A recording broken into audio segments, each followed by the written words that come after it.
Hello there, and welcome back to my channel. I'm Chase Moser, and this is Moser Movie Reviews. So if you don't know, I do a bunch of different genres, and I love going over my favorite movies, whether they are horror, and that's mostly this channel's focus, but I also love a lot of different things, which is why we are going over Jurassic Park sequel today.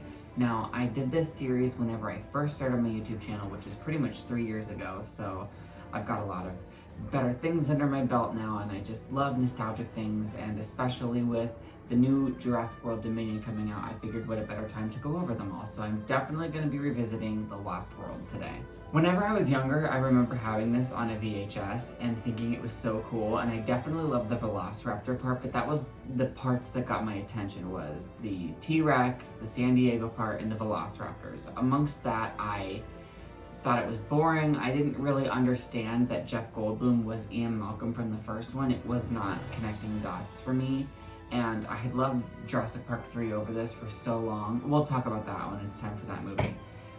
And I just have grown to love this one so much more, especially as I've become an adult, and especially since I've been through film school. It's a whole other different type of movie to me now, and I really appreciate it. I think it's glorious. I think it's magnificent. I'm so glad that it's directed by Steven Spielberg. So with all of that being said, let's get right into Jurassic Park: The Lost World.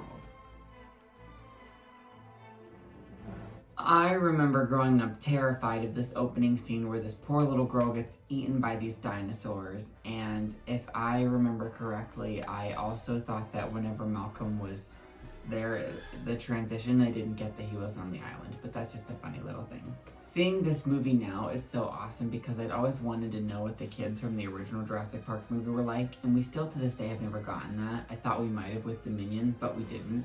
And here in the second one, for a brief moment, we get to see the kids a little bit older, and it's always just been really fun for me. I didn't really, like I said, understand that when I was younger, but it clicks for me now, and it's so cool just to have that. The premise of this second island being where they bred the dinosaurs away from the original park so that all of the things could happen there, and then the theme park couldn't be somewhere different, is not out of the question. And the fact that Ian's girlfriend is already there, and just the set of events that happened, it is viable, it's believable, and when you do a sequel to Jurassic Park, you definitely want to make sure that you answer the questions people want to know, which is what happened afterwards, what are people's lives like, what is the island like, what is the danger, how is this going to go down? And I think that the suspense definitely plays into this so much. They have built these islands up to be scary, and they are. I mean, I would not want to be there. And when you think about everything that went down on this first one and the anticipation of coming to these islands now, you know, it's a real threat, and it's not something to be played with lightly.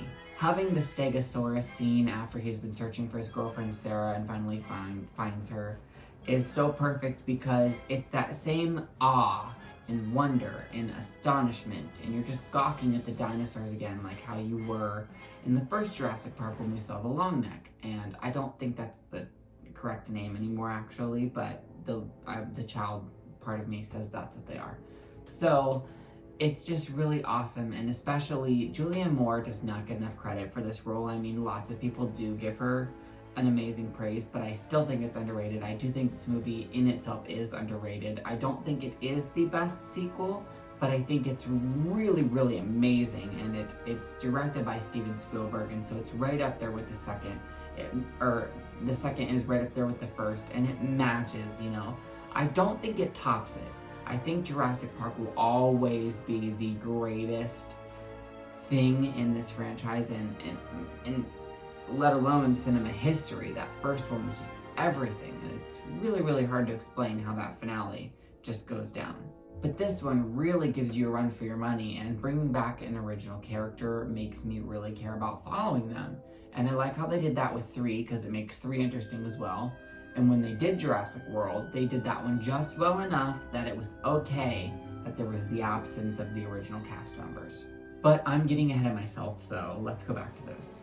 Vince Vaughn is someone I love too, and the fact that Ian's daughter snuck away, and this whole trailer and rounding up the dinosaurs broke my heart when I was younger, and knowing that the other operation is trying to get the people and the engineering in the Jurassic Park system back up and steal the dinosaurs from their home is horrible. But that's why our main characters are there, trying to document these animals in the wildlife and in the nature. And if we show that to the humane public, that we maybe have a chance of reconciling the cooperation with letting these animals be on the planet and without human interference.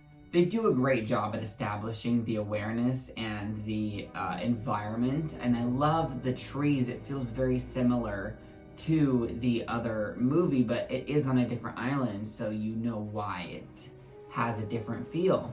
And so it's still jungly, but it does have its own ecosystem, and it's very noticeable. And I love just the way that they make it feel like it is a part of the world, because it is Jurassic Park and it does feel like it. And there's so many chaos scenes going on whenever there's the finding of the T-Rex and the letting go of all of the caged dinosaurs, and whenever they finally are healing the baby and the parents come after him and get mad. That's one of the most suspenseful scenes, and I think it's really cool how they were able to make this such an action-packed sequence, because when you're not the original Jurassic Park, you have to bring it with scenes like this, and they absolutely did. The tumbling and the going over the cliff, which, fun fact, they built, I saw this, like I said, I had a VHS of the movie and it was in a double pack, and on that was the VHS of the bonus features, and it showed how they built the side of that cliff on the side of the Universal parking garage structure. And I've actually been there, and I remember watching Dead Meat's channel, and obviously he's James, he has worked at Universal before, but I do background acting and I've worked on plenty of shows, and being there where they've done that and spending my lunch break up there is absolutely mind-blowing. It's insane to think about that's where Jurassic Park 2 happened. I stood there, I was there, even if it was a parking garage now, 20-something years later, it was the same place where the magic happened, where they were going over. And I'll never forget these scenes and the sacrifice that their friend made. And having 2 T-Rexes, that we've never seen that before. What else does a sequel do? So I just love the journey and the hike of trying to get through this and get off the island, because once they realize this is not something they're able to approach, it quickly becomes a rescue mission, though there are still some scheming people trying to get the dinosaurs off of the island, and I will never understand why they want to do that, but for whatever reason they need to, I guess. And I also remember when I was younger, one of the scariest parts was this guy going missing and getting eaten by the little dinosaurs all by himself. And whenever I saw the blood in the river, I didn't understand it was a river. I thought his blood was like fog. I was like, why is this blood floating? But was me as a child. I totally get it now, and now it's chilling and eerie, and it sends chills down my spine. Getting lost and separated is horrible. So whenever they're picking up and carrying on with the group, and eventually we get separated and there's these velociraptors that come into play, they go into the long grass, and that's one of my favorite scenes, especially when you can see them from the top.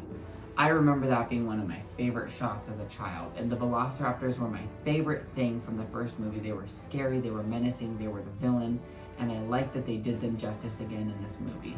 And that's something that it'll never be taken away from this movie, is that. And it was so perfect and iconic, and it almost feels like a slasher scene, how it was written. And then having the main characters run through there as well and go through the little rundown recovery center. I love whenever this T-Rex is chasing them down, because it's become territorial, and having them go through that campsite and peek its head through the tent scared me so bad when I was younger. That was another part where I thought that it could get me, and it was rampaging and everyone was scared and running, and I felt like the running was horrible. I felt like I could feel it behind me no matter how much I hid in my bed. And in that waterfall sequence when it sticks his head in as well, I literally was so terrified. When I talk about the first one, when I felt like it could see me, there's moments in that in almost each film. And for the first one, it's when the velociraptors are in the kitchen.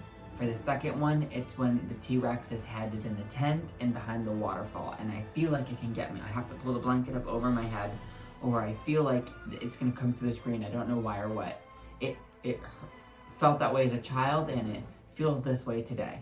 And I love that the velociraptors come and attack again while Vince Vaughn's character is trying to call for help, call the mainland. Everything about this scene was perfect. The eeriness, the vibe, the music, and how the rundown structures felt so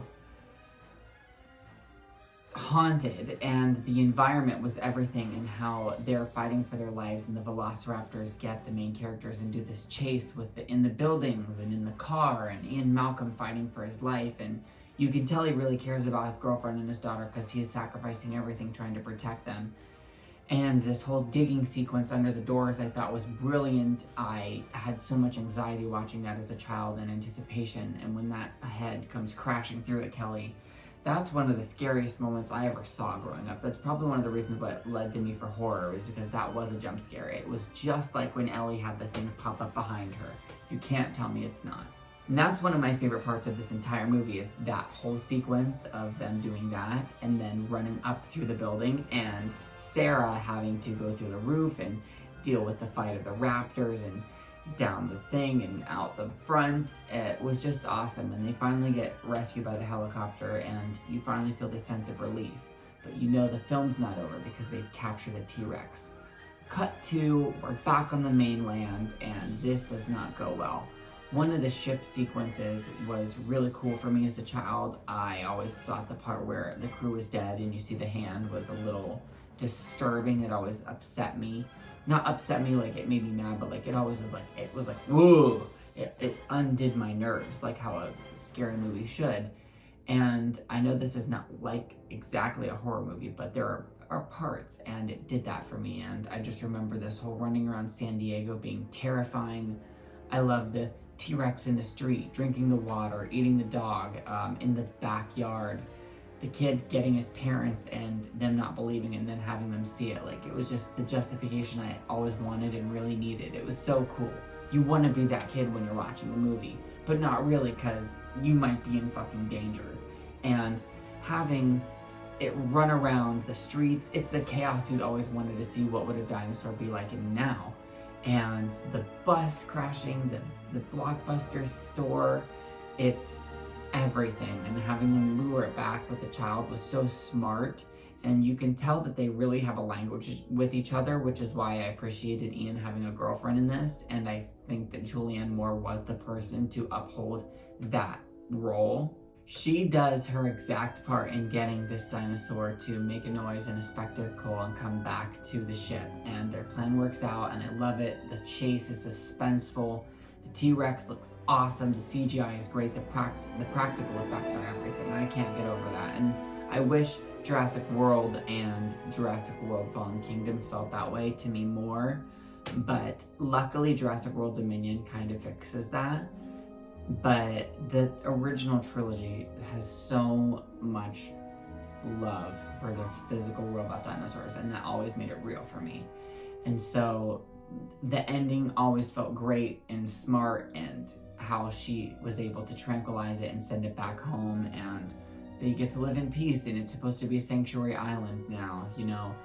That's how it was and always supposed to be, and I'm really, really happy with this installment, and it felt like everything I always wanted, and it was a really fun follow-up, and I do think that it is worthy of being called a Jurassic Park movie.